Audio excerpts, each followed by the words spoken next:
welcome to Claire Tansey's Kitchen. Actually, this week taking place live on location in Margaret and Brian Tansey's kitchen. Hi everybody, welcome to Claire Tansey's Kitchen. This is summer school where we deal with all the tons and tons of summer produce that you just don't even know what to deal with it because there's just so much of it. So the Claire Tansey's Kitchen is all about the easy, fun, delicious recipes that you can use every day in your life. They're easy and they're fun and they're delicious. And at last, summer school will take on the mighty zucchini. This oversized zucchini, courtesy of D. McDougall's Garden. Thank you so much. Hands up if you've got these or larger growing in your garden right now. So I'm here in Ottawa, where my mom doesn't have a vegetable garden. I don't actually have a vegetable garden back home either, but gosh, do I remember the days when we had a vegetable garden and they would get to this size or bigger. Let's do a little comparison. It's the size of, guys, I don't like to do size comparisons on this show, but that is longer than my forearm. Longer than my forearm. So we're gonna deal with this. I'm gonna put my hair up because that's disgusting. Otherwise, where's my, I need a hair tie. Here's one, here's one. So how is everybody? I'm here in Ottawa with my family. My sister is here with her children. I'm here with my child. My mother and father obviously are here since this is their house. We have a special celebrity guest actually here. He's very good. You want to come and see my special celebrity guest? Oh, laddie. Oh, laddie. Can you say hello? Hello? Probably can't even see laddie because he's black and he's into crate. But he's a 1.5-year-old black Labrador. And he's very good, except when he gets out because he loves all the children's stuffies and he likes to go up to the 3rd floor where the children sleep and get the stuffies in his mouth. Okay, guys, back to zucchini. This is serious business. This is the large zucchini. And let me tell you something about zucchini, okay? I'm going to tell you something about zucchini, and I don't want you to be shocked, and I don't want you to be alarmed, but I realized a couple years ago, maybe last year, maybe even last year, I don't like zucchini. There's nothing for it, and I can tell you that the love doesn't get any stronger the bigger they get. But there are two ways that I like to eat zucchini. I like to eat zucchini in some kind of a chocolate zucchini bread, which is delicious and it's like cake, and I'm into that. And I like to eat it with feta in these beautiful pancakes that we're going to make today. God, there are so many squirrels here. Va-t'en, toi! Je te vois, là. Je te vois, toi, écureuil. Vas-y, va-t'en. So who else out there is dealing with these large zucchini? And if you're dealing with them, how are you dealing with them? I'm going to give you my secrets for kind of getting to yum with zucchini, especially when they're this big. Let's just talk about, this is not a natural size for zucchini, okay? This is too big. And when they get to this size, there's so much water in them that if you cook anything with them, it just becomes soggy and it has a kind of a diluted flavor. So the first thing I'm going to do is I'm going to trim out the core, which is mostly just spongy, watery seeds. So I cut it into quarters and then just sort of run the knife along and get this bit out. So that sad little floppy, that's just going to go in the compost. That's just going to go in the compost because that has no flavor, A, is full of water, B, which as I said is going to dilute the rest of the flavors of all of the pancakes that I'm going to make, and C, disgusting texture. There's something about zucchini that sometimes when you cook it, I just find it kind of almost tastes fishy. Anybody? Anybody? Hey, Carol. Carol, how are you feeling with zucchini? What are you doing at home? Are you at work or are you at home? Anyway, no judgment. I'm not really working this week. It's hard to work when you're at your parents' house and all they want to do is have cups of coffee and take care of you. It's really nice. The children are at camp all day, which is the nicest of all because here's a tip. Anybody who has more than one child, they make a lot of noise and they are quite needy. Okay, so now I'm just going to grate this floppy trimmed zucchini. Yes, it would have been easier. That is not, oh, lunch break. Very nice. What did you have for lunch? It's flopping around here. So it would be easier to do this if it was whole. However, because I had to take out the core, now we're just doing it this way. Okay, so grate your zucchini. I'm calling this one large zucchini. So this is going to be about enough for maybe six feta pancakes, feta and zucchini pancakes. And what this does is somehow the feta is really tasty. You know, feta, delicious. Kind of like avocado, you can put feta in anything. And it makes it really so delicious. Actually, feta and avocado, delicious in anything. So the feta is going to give a lot of nice flavor to these pancakes, and they need flavor. Zucchini needs flavor. Like I remember when my mother had a vegetable garden when we lived in Montreal when we were kids, and we had the giant zucchinis. I mean, we did everything with zucchini. Like there was zucchini bread, there was zucchini like sauerkraut, kind of kimchi-ish kind of thing. There was zucchini. Then we had sauteed zucchini almost every night. And my mother invented this dish, which we still call 36 Muir Park Circle zucchini because it was invented when we lived at that address in Montreal. And it was, not bad. Red onion, sliced, zucchini, obviously, sliced, and tomatoes, fresh tomatoes. And if you saute all that together over high heat and add a little pinch of oregano or something, you can kind of serve that as a side dish. It's fine, but let me tell you, it gets tired really quickly. So other way, I mean, I don't know, I guess we used to make zucchini lasagna. Does anybody still make zucchini lasagna? Like you use long strips of zucchini instead of noodles. And of course, then with the advent of the spiralizer, everybody started making zoodles, zucchini noodles. Not for me, not to my taste. I got nothing against real pasta, and I also have nothing against vegetables, but as previously mentioned, I do have something against zucchini. I don't care for zucchini, except like this. So what I'm doing here, just grate this baby, grate this. Sometimes, when you're grating something, you get down to a certain point in the grating, and you realize that you're either going to grate the rest of your item, or you're going to lose your fingers. So I just stop. So when I get down there, I just stop.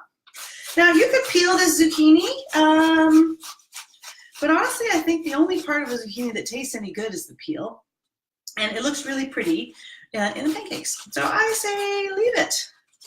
Now, the other thing you can do with this, you can turn it into a meal. You can put a little poached egg or something on top of it, or you can use this as a savory breakfast, really good as a savory breakfast.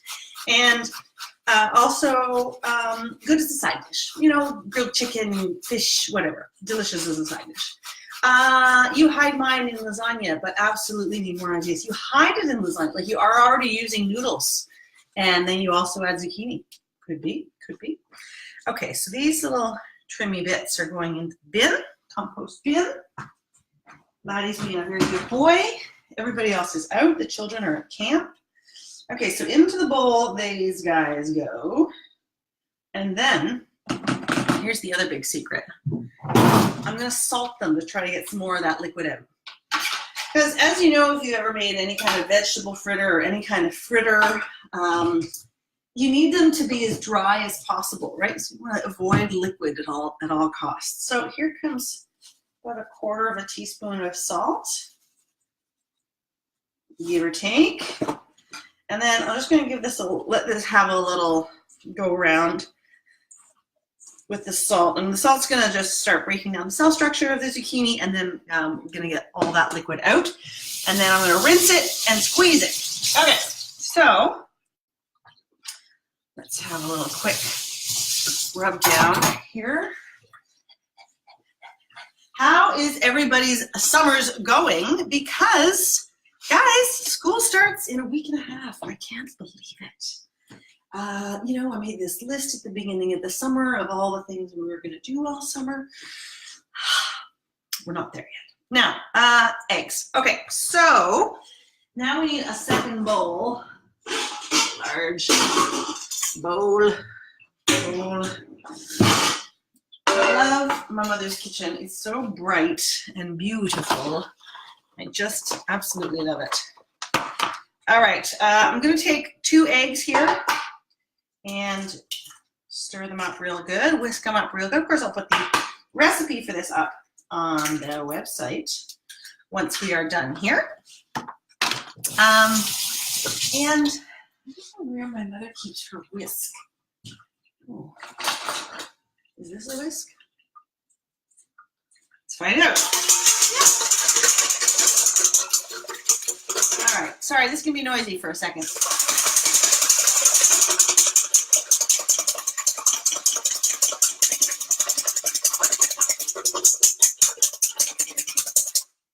Whisked. Okay. Then some feta cheese, which I have here. Ooh. Lovely block of. Good. Smells good. Everything's fine. You never know at Mom's house. Sometimes things are a little bit past their prime and still living in the fridge.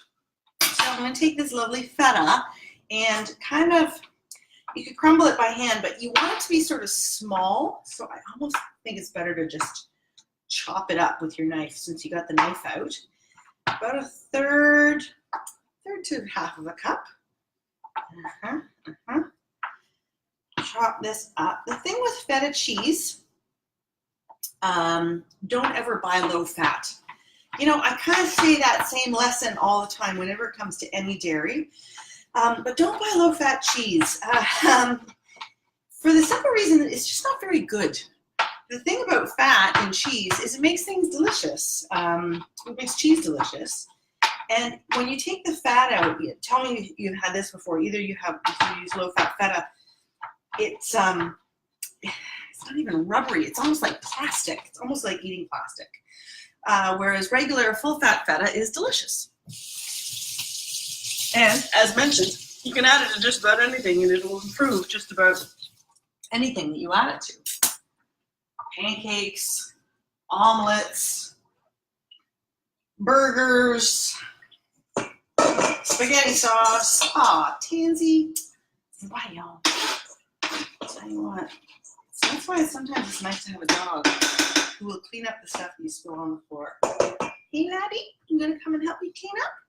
Who's a good boy? It's nice to have a dog in the house too. Ugh.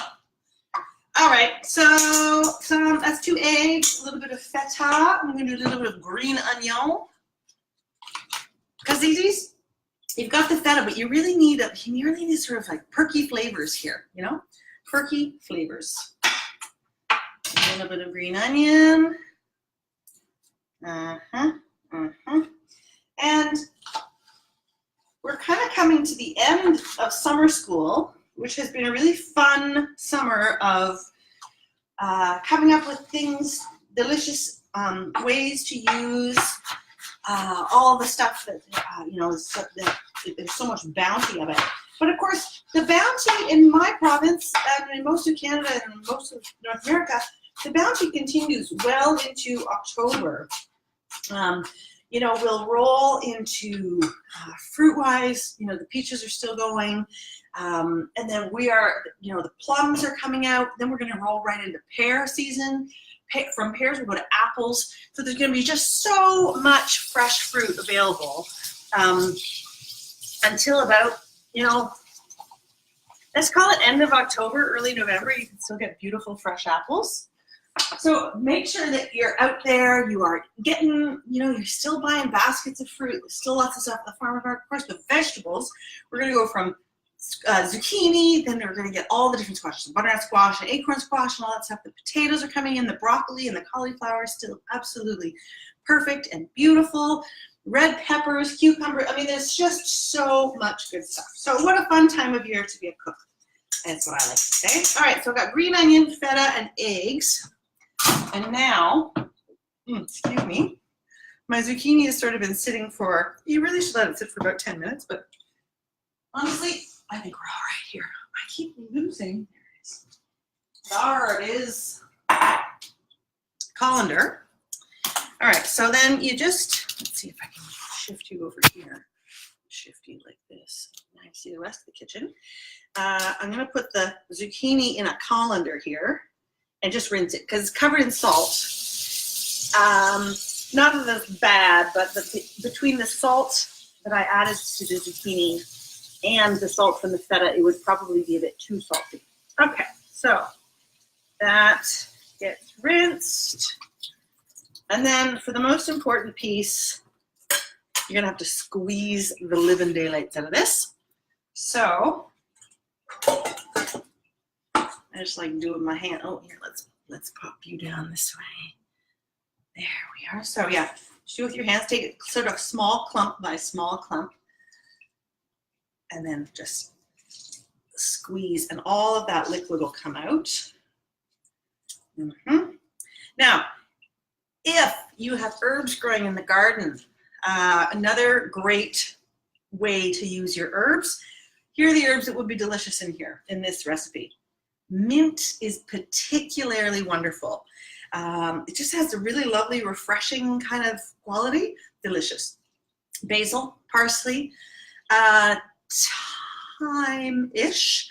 Chives, obviously you could substitute for the green onion in this. Again, poor sage. We're not going to use, I know the sage, you know, my sage just continues to grow. Tarragon would be great in this. What other herbs are people growing? Gerbil? Who's growing gerbil? So yeah, so you can always add some fresh herbs to this. Very tasty. And you see how this zucchini is now, it's much reduced in size. And everywhere where there was all that zucchini moisture, that's the only reason why zucchini gets so big, is they just keep growing and growing because they just keep drinking up the water out of the earth. I think. I'm really not an expert. Okay, so all that goes in there. And then I'm gonna start preheating the pan. Okay, so now I'm gonna put this. So my mother has an induction stove, so let's pray for me here. Let's say medium high. Hoping for the best. Stir. Lovely. So we've just got eggs, feta, zucchini. Yeah, you see, 20 minutes ago when I looked at that zucchini, I was like, no thanks. But now, hot diggity. How about some pepper? We got this pepper mill for my parents when they had their 25th wedding anniversary. They just had their 50th last year. 25 years of pepper going through that beautiful thing. And then a little bit of flour. So about a quarter of a cup of flour here.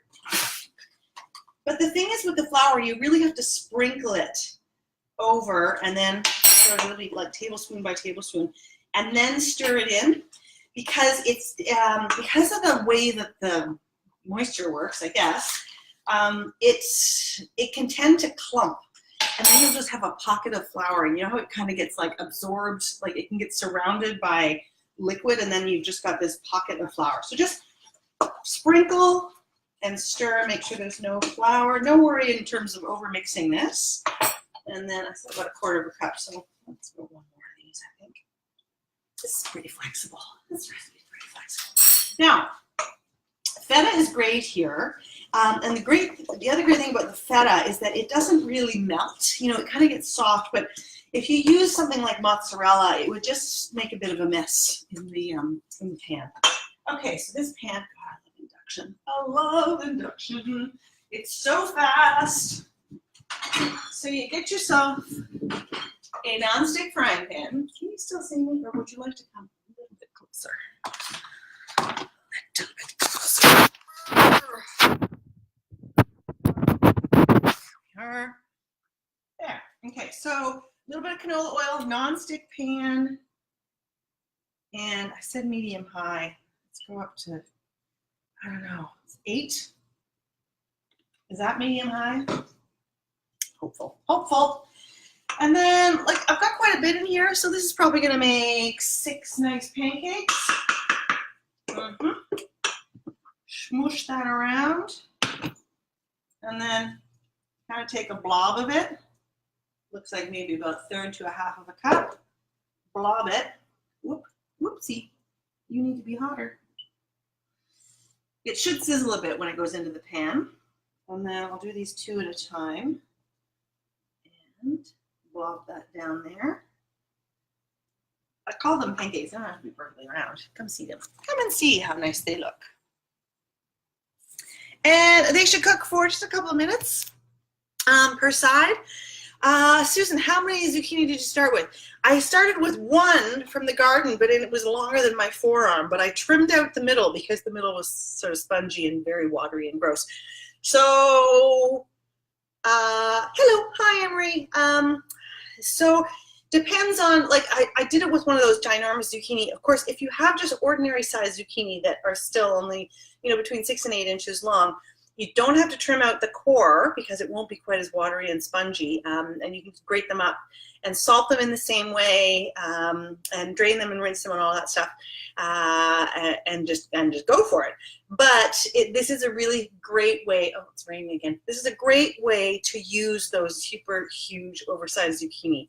If you're using those super huge oversized zucchini in baking, again, I would trim out the core because, like I said, it's just so much moisture that it'll just sort of mess with the balance and the ratios of what you got. Okay, things are starting to sizzle over here. Very nice. Now I have to find a...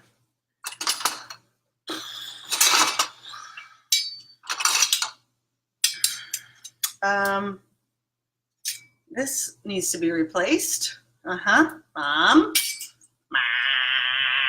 And this has been flipping pancakes since I was a lassie. So that's 43 odd years of flipping pancakes. This is actually a fish spatula, but I think it's going to be my best bet here. Oh, it's 1:23. Hey, how did we get to be so late? Okay, let's just saute this a little bit more. A couple of minutes per side. Whoop. Courage of your convictions whenever you're flipping something. Yeah, baby. Could have been a little bit more golden than that. And all I need to do here is cook it enough so that the eggs get cooked through. Oh, they look actually really, really good.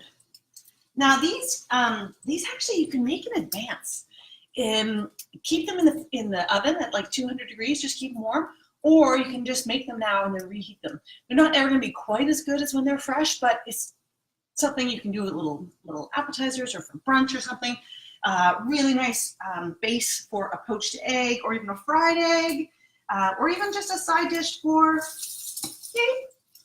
grilled meats, grilled tofu. Yummy. Guys, here they are. Sizzling away. They could have been more golden than that. The next batch will be golden. I will put up a proper picture, but it is done. The 20-minute cooking school has gone 4 minutes over. Thanks for tuning in. Let me know if there's anything else that we haven't covered in terms of summer produce. We've done tomatoes, we've done cauliflower, we've done basil, we've done peaches, we've done corn, we've done zucchini. What else do we need to cook? Because we only have 1 more week of summer school left. So let's attack it. Thank you so much for tuning in. I'm live here in Ottawa. Next week I will be back in my home in Toronto, although I'll be kidless, so I may be drunk at 1 o'clock in the afternoon. Lovely to see you all. Get in touch anytime. I will be posting a recipe for this, and please enjoy your zucchini. And happy summer. Bye for now.